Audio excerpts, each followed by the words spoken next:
Hi friends, welcome back to my channel. चलिए देखते हैं नेक्स्ट 7 डेज़ के लिए मिथुन यानी कि जेमिनाई के लिए क्या एनर्जीज रहने वाली है, क्या मैसेजेस मिलते हैं। जिनका भी सन मून साइन जेमिनाई यानी कि मिथुन है, जिनकी भी चंद्र राशि या सूर्य राशि मिथुन है यानी कि जेमिनाई है, उनके लिए नेक्स्ट 7 डेज़ के लिए क्या मैसेजेस है, क्या आ रहा है नेक्स्ट 7 डेज़ में। Okay,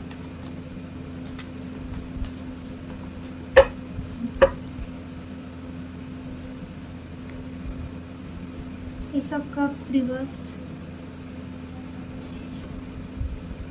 Death and Rebirth, Eight of Wands reversed, the Devil, Two of Pentacles reversed.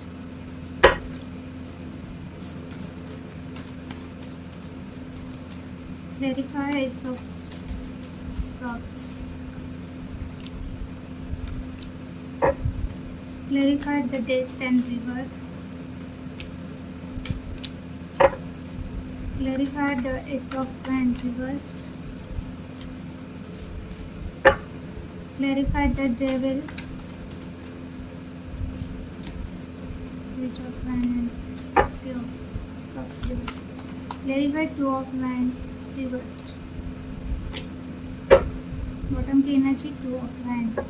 Yes, आप किसी डिसीजन पे पहुँचे हैं। मिथुन राशि के लोग किसी चीज़ का वेट कर रहे हैं या कोई डिसीजन लिया है आपने, पर आप एक्शन अभी तक नहीं ले पा रहे हैं। डिसाइड तो कर चुके हैं। अगर दो सिचुएशन है तो आपको पता है आपको कहाँ जाना है, क्या करना है। सो आप किसी चीज़ का वेट कर रहे हो या सही टाइम का वेट कर रहे हो। ओके, तो कन्फ्यूजन दूर हो चुका है आपका। ओके, सो नेक्स्ट 7 डेज़ में क्या आ रहा है मिथुन राशि के लिए। सो मेन प्रॉब्लम देखेंगे नेक्स्ट 7 डेज़ में मिथुन राशि के लोगों के लिए। हो सकता है कि आप किसी के साथ कम्युनिकेशन करना चाह रहे हो, बात करना चाह रहे हो, पर वो हो नहीं पा रहा है। आप बहुत दिनों से मैनिफेस्ट कर रहे हो किसी कॉल या मैसेज का, या कहीं आप जाना चाहते हो या किसी से मिलना चाहते हो, पर वो हो नहीं पा रहा है।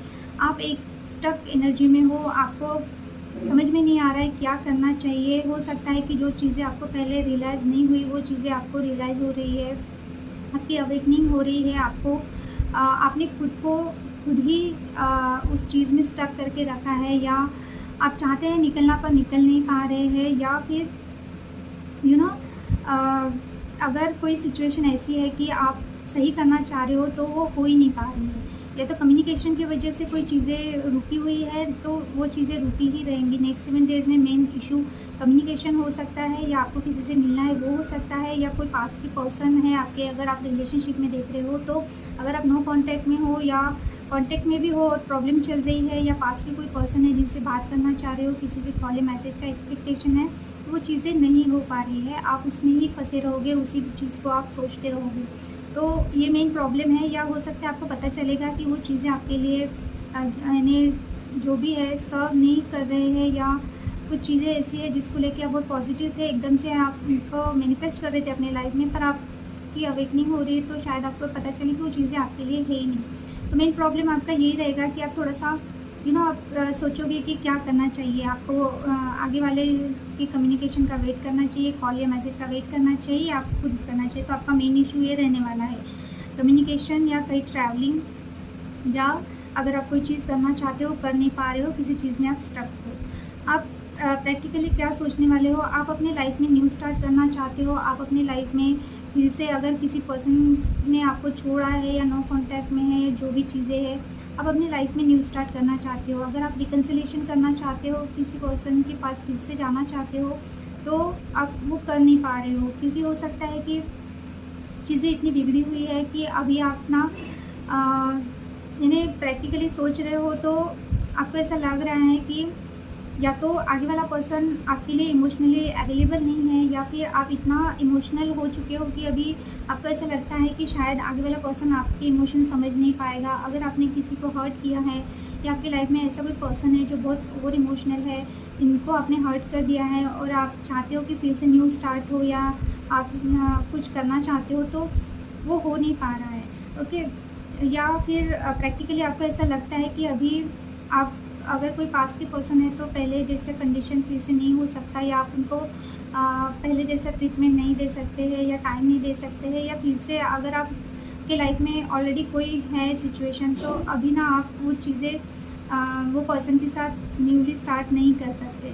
तो प्रैक्टिकली अगर आप सोचो तो आपको ऐसा लग रहा है कि जो चीज़ें बिगड़ गई ना, आगे वाला कितना भी इमोशनल हो या आप अंदर से कितना भी इमोशनल फील कर रहे हैं या आपका ध्यान नहीं लग रहा अपने काम में, अगर आपको हो सकता है कि फाइनेंस को लेके या जो भी चीज़ें हैं वो चीज़ें आपको फाइनेंस आपका ठीक नहीं चल रहा है या करियर ठीक नहीं चल रहा है, आपको पता है उसमें से आप निकल सकते हो, पर आप शायद न्यू स्टार्ट कर ही नहीं पा रहे हो। अगर किसी के साथ आपका ब्रेकअप हुआ है या इमोशनली आप हर्ट हुए हो ना, तो आप उस चीज़ से निकल ही नहीं रहे हो, न्यू स्टार्ट आप अपने लाइफ में कर ही नहीं पा रहे हो। तो प्रैक्टिकली अभी आप सोचोगे कि नहीं, इसमें से आपको निकलना है, जैसे तैसे आपको निकलना है, जो भी ओवर इमोशनल फीलिंग्स है उनको आपको प्रैक्टिकली सोचना है कि अगर आपको इसमें से अगर आपकी लाइफ में आपको आगे बढ़ना है तो आपको ओवर इमोशनल होना छोड़ देना चाहिए और पीछे की जो भी चीज़ें हैं वो छोड़ देनी चाहिए, ऐसा आपका माइंडसेट आपको बताएगा। बट इमोशनली आप नेक्स्ट 7 डेज़ में मैं देख पा रही हूँ कि अगर ये किसी पर्सन के साथ आपकी एंडिंग हुई है या ब्रेकअप सिचुएशन है तो उसमें आप चाहते हो कि वो रिलेशनशिप फिर से स्टार्ट हो, क्योंकि वो आप उनके बिना आपकी हालत ऐसी हो रही है, आप इमोशनली बहुत हर्ट हो, बहुत ब्रोकन हो, आपको बहुत तकलीफ़ हो रही है नेक्स्ट 7 डेज़ में। सो आपको ऐसा लगेगा कि जो भी चीज़ें ख़त्म हुई है वो फिर से स्टार्ट होनी चाहिए। आप इमोशनली वो पर्सन को अपने दिल से नहीं निकाल पा रहे हो या आप बहुत ब्रोकन हो, बहुत ज़्यादा आपको तकलीफ़ हो रही है, तो आप चाहते हो कि वो पर्सन आपकी लाइफ में फिर से आए, या अगर चीज़ें पूरी तरह से ख़त्म भी हुई है फिर भी आप एक होप ढूंढ रहे हो वो चीज़ को लेके, या आपको ऐसा लग रहा है कि फिर से शुरुआत करते हैं। अगर जो भी चीज़ की वजह से आप दोनों का रिलेशनशिप टूटा है या सिचुएशन ख़राब है बहुत ज़्यादा, तो आप चाहते हो कि फिर से आप एक उम्मीद में हो, आपका दिल बोलेगा कि नहीं, अगर चीज़ें ख़राब भी हुई हैं और आप हर्ट भी हुए हो या किसी ने आपको बहुत बुरी तरीके से यानी ब्रोकन हार्ट है आपका, तो आपको फिर भी वहाँ पे एक उम्मीद, एक एक रोशनी आपको दिखेगी कि आप वो चीज़ को एक नए तरीके से देखना चाहोगे। आप इमोशनली जिसने भी आपको हर्ट किया है या जो भी चीज़ें हुई हैं वो आप फिर से उसी पर्सन के साथ एक न्यू स्टार्ट करना चाहते हो, ओके। या हो सकता है अगर आपका ऑलरेडी आप बहुत ज़्यादा हर्ट हुए हो तो आप अपनी लाइफ में एक रिबर्थ चाहते हो। जो भी चीज़ें ख़राब हुई है, अगर आप बहुत ज़्यादा ब्रोकन हो, बहुत ज़्यादा हर्ट हो, तो आप उसमें से ट्रांसफ़ॉर्म होंगे। आप इमोशनली ऐसा सोचोगे कि नहीं, मुझे कितना भी इमोशनली आप डिस्टर्ब हो फिर भी आपको अपने लाइफ में अपनी लाइफ को और खुद को ट्रांसफ़ॉर्म करना है सिचुएशन के हिसाब से और टाइम के हिसाब से। आप खुद को चेंज करने का सोचोगे यानी इमोशनली आप अंदर से आपको लगेगा कि जो चीज़ें ख़राब हो चुकी है, जो चीज़ें जा चुकी है, जिसका यानी डेड एंड है, या तो आप उसमें वर्क करना चाहोगे या फिर आप खुद को चेंज करना चाहोगे, ओके। इमोशनली ये आप सोचोगे नेक्स्ट 7 डेज़ में। आप क्या चाहते हो? आप चाहते हो अगर कोई आपका कोई फ्रेंड के साथ आपका झगड़ा हुआ है तो आप रिकन्सिलेशन करना चाहोगे, आप फिर से उनको सॉरी बोलना चाहते हो, या अगर किसी पर्सन ने आपको बहुत बुरी तरीके से हर्ट किया है या आप दोनों के बीच में थर्ड पार्टी इशू है, ओके।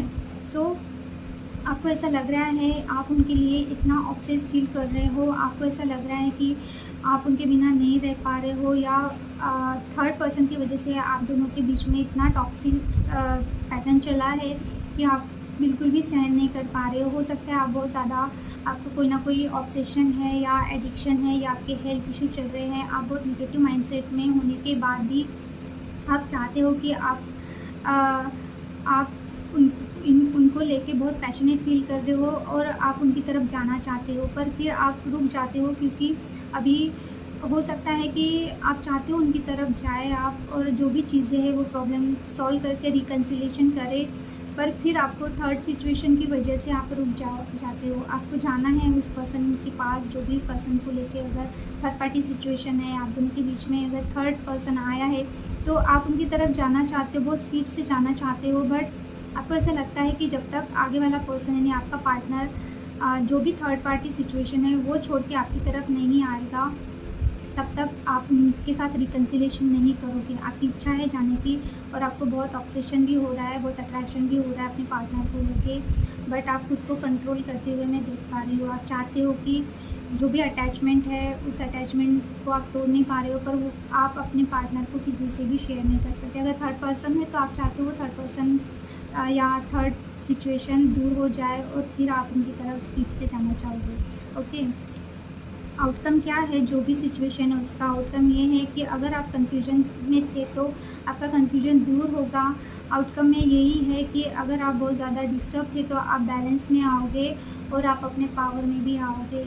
आप ऐसे पर्सन हो जाओगे कि नेक्स्ट 7 डेज़ में, अगर अभी स्टार्टिंग में आप बहुत लो फील कर रहे हो या बहुत ज़्यादा बैलेंस में नहीं हो, आप अपने को मेंटली और इमोशनली दोनों तरीके से आप बैलेंस में आ रहे हो। आपको अपनी लाइफ को बैलेंस में लाने वाले हो। अगर कोई भी कन्फ्यूजन था, थर्ड पार्टी है या व्हाटएवर, जो इसमें आप जगल कर रहे थे कि आप जाए ना जाए, रिकन्सिलेशन करें या ना करें, आप एक डिसीजन ले रहे हो और आप अपने वर्क में ध्यान देने वाले हो, एक प्रैक्टिकली मूव ले रहे हो, अपने वर्क में ध्यान देने वाले हो। अभी आप बाउंड्री सेट करने वाले हो। अभी आप किसी को भी ऐसे ही अपनी लाइफ में एंट्री नहीं दोगे और अभी आप बहुत प्रैक्टिकली हर चीज़ करने वाले हो। अगर आप बहुत ओवर इमोशनल होने की वजह से अगर किसी ने आपका फ़ायदा उठाया है या आपके पार्टनर आपको समझ नहीं पाए, आपके इमोशन समझ नहीं पाए और वो किसी और जगह चले गए या किसी और के इन्फ्लुएंस में आके आपको हर्ट कर दिया है, तो अभी ना आप हर चीज़ बहुत प्रैक्टिकली सोचने वाले हो। तो यस, आपका कन्फ्यूजन दूर हो रहा है, आप एक डिसीजन ले रहे हो, खुद को बैलेंस कर रहे हो और बहुत प्रैक्टिकली सोच रहे हो। Very good, good you too. अभी देखते हैं कि आपके लिए गाइडेंस क्या है, डिवाइन की तरफ से आपके लिए क्या गाइडेंस है।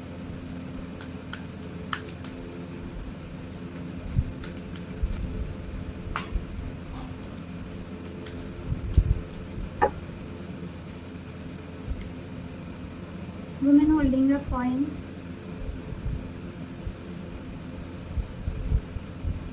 The thinking women,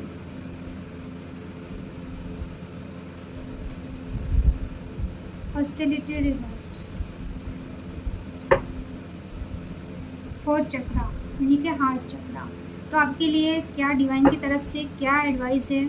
okay, first thing, अभी आपको अपने करियर पे ध्यान देना है, अपनी स्टेबिलिटी पे ध्यान देना है। आपका करियर हो सकता है इस चीज़ से अफेक्ट हो रहा है, और अगर आपकी लाइफ में ऐसा कोई पर्सन है जो बहुत स्टेबल है या बहुत आपको, अगर आपका पार्टनर है कोई जिन्होंने आपको हर्ट किया है या आपको छोड़ के चला गया है, जो बहुत इंडिपेंडेंट है, बहुत फाइनेंशियली स्ट्रांग है, तो अगर आप वो उस पर्सन के बारे में सोच के अगर आप बहुत ज़्यादा आपके पार्टनर को लेके आप डिस्टर्ब हो, तो आपको यही कहा जा रहा है कि हो सकता है कि आप बहुत ज़्यादा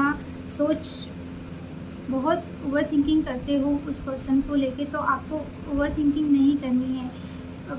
दो सिनेरियो हैं, अगर आपको स्टेबिलिटी चाहिए अपनी करियर में तो आपको या तो किसी की हेल्प लेनी है तो आप ले सकते हैं। अगर आपकी लाइफ में ऐसा कोई पर्सन है जो खुद स्टेबल है, बहुत अच्छा कर रहा है, आप उनसे हेल्प ले सकते हैं। या फिर अगर आप बहुत ज़्यादा ओवर थिंकिंग कर रहे हो तो आपको ओवर थिंकिंग नहीं करनी है। और आपकी लाइफ में ऐसा कोई ऐसे लेडी हो सकती है जो बहुत बहुत पढ़ी लिखी है, बहुत उनको समझ है। तो अगर आप कंफ्यूज हो किसी चीज़ को लेके, अपनी स्टेबिलिटी को लेके करियर में या पर्सनल लाइफ में, तो आप किसी की हेल्प ले सकते हो। और आपको यही है कि हॉस्टिलिटी का कार्ड रिवर्स्ड आया है। इट मीन्स कि आपको स्ट्रांग बनना है। अगर आप स्ट्रांग बनोगे, आप सोच समझ के डिसीजन लोगे, तब आपको स्टेबिलिटी मिलने वाली है। ओके, अगर ये दो सिनेरियो है जैसे कि मैंने बोला है कि अगर आप किसी पर्सन को लेके ऑब्सेशन है, आपको आपके पार्टनर को लेके ऑब्सेशन है, तो इस वजह से अगर आप बहुत ओवर थिंकिंग कर रहे हो तो ओवर थिंकिंग ना करें और खुद में वो आपका बेस, आप खुद को स्ट्रांग बनाए। हॉस्टिलिटी रिवर्स आया है, इट मीन्स आपको आप इमोशनली स्ट्रांग नहीं हो, आपको थोड़ा सा इमोशनली स्ट्रांग होना है। अगर आपके हेल्थ इशू चल रहे हैं, अपने हेल्थ पे ध्यान दीजिए। और बहुत एग्रेशन नहीं है, आप बहुत ज़्यादा पोलाइटली हर चीज़ करते हैं, तो थोड़ा स्ट्रांगली आपको डिसीजन लेना है। और अगर आप खुद नहीं ले पा रहे हो तो आपको, जैसे कि फोर्थ चक्रा, आपको ओपन अप होना है। अगर आपकी कोई फ्रेंड है जो बहुत अच्छे पढ़े लिखे हैं या बहुत समझदार है, कोई एक्सपीरियंस पर्सन है, अगर आप कंफ्यूज हो, आप डिसीजन नहीं ले पा रहे हो, तो आप ऐसे किसी फ्रेंड से आप एक हेल्प ले सकते हो। और जो भी डिसीजन ले रहे हो उसके लिए पहले तो आप खुद को हील कीजिए, खुद को स्ट्रॉन्ग बनाइए, सोच समझ के। अगर आपको जो भी चीज़ें हैं ना, आप हो सकता है आप खुद बहुत वेल एजुकेटेड पर्सन है, आप बहुत समझदार पर्सन है, पर इतना कंफ्यूज हो जाते हो ओवर इमोशनल होने की वजह से या इमोशनली अटैचमेंट की वजह से। तो आपको सोच समझ के डिसीजन लेना है। ओके, आगे वाला पर्सन भले ही कितना भी अगर आपको बहुत अच्छा दिख रहा है या बहुत अच्छा ये कर रहा है, तो आपको अगर ऐसा लग रहा है कि आप उनके सामने कुछ भी नहीं हो, आप खुद को बहुत कम समझ रहे हो या स्ट्रांग नहीं समझते हो, खुद को तो स्ट्रांग बनाइए। अच्छा, आप सोच समझ के डिसीजन लीजिए, तब आपको स्टेबिलिटी भी मिलेंगी। और अगर ऐसे कोई पर्सन है आपके लाइफ में जो आपको हेल्प कर सकते हैं, तो अपनी बातें शेयर कीजिए, अपने प्रॉब्लम शेयर कीजिए, तो आपको ज़रूर हेल्प मिलेंगी। आपकी लाइफ में ऐसी कोई लेडी फिगर हो सकती है, कोई आपकी जो भी फ्रेंड हो या फैमिली मेम्बर हो, जो भी है, तो कोई ना कोई आपको ज़रूर हेल्प करेंगे। अगर डिसीजन लेने में प्रॉब्लम हो रही है तो स्ट्रॉन्ग बनाइए खुद को। ओके, ओपन अप होइए, खुद के मन में वो मत रखिए। अगर बहुत ब्रोकन हो, बहुत हार्ट ब्रेक हुआ है आपका करंटली, या इस वक्त इमोशनली आप बहुत ज़्यादा सफ़र कर रहे हो अंदर ही अंदर, तो किसी से बातें अपनी शेयर कीजिए। डिसीजन लेने के लिए, खुद को स्ट्रॉन्ग बनाने के लिए, थोड़ा सा लाइट अप होने के लिए, खुद की एनर्जी थोड़ा सा लाइट कीजिए। अगर बहुत हेवी आपको फील हो रहा है, तो आप किसी न किसी से बात करके, यानी जो ट्रस्टवर्दी है, आपके फ्रेंड, फैमिली मेम्बर जो भी है, अगर आप किसी की हेल्प लेना चाहते हो तो प्लीज़ आप हेल्प लीजिए, आपको हेल्प की सच में ज़रूरत है। ओके, तो ये थी आज की रीडिंग। आई होप आपको मेरे मैसेजेस समझ में आए, और रेजोनेट हुए तो कमेंट बॉक्स में कमेंट करना ना भूलें। ओके, और अगर रीडिंग अच्छी लग रही है तो सब्सक्राइब करना भी ना भूलें। जिन्होंने सब्सक्राइब किया है, थैंक यू सो मच, और जिन्होंने नहीं किया है, प्लीज़ सब्सक्राइब माई चैनल। जो मेरे वीडियोज़ देख रहे हैं उनको भी बहुत बहुत धन्यवाद, thank you so much. Okay, तो ये थी आज की reading. Thank you for watching, bye.